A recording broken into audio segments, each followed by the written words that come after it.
Par cette histoire de fantôme, les locataires d'une maison de la région de Saint-Omer sont persuadés que leur fermette est habitée par des esprits frappeurs.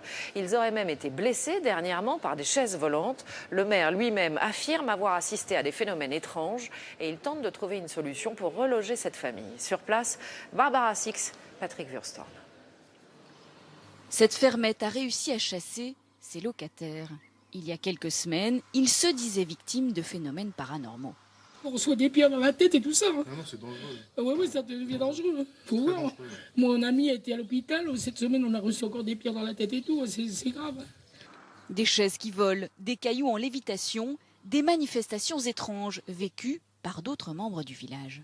J'avais été voir s'il y avait quelque chose qui se passait parce que la dame elle avait peur.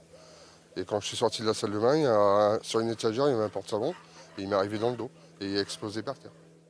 Alors qu'il n'y avait personne derrière vous. Il n'y avait personne derrière moi. Le maire aussi aurait vu des oranges voler et une chaise se retourner.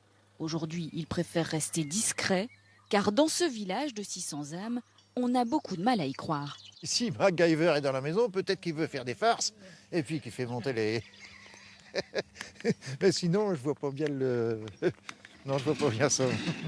On peut y croire ou on n'y croit pas. Enfin, hein. Il y a déjà eu des autres locataires, tout s'est bien passé. Non, ça ne m'empêchera pas de dormir encore. En 13 ans, la maison a accueilli 6 locataires différents. Aucun d'entre eux ne s'est jamais plaint. La maison hantée garde donc tout son mystère.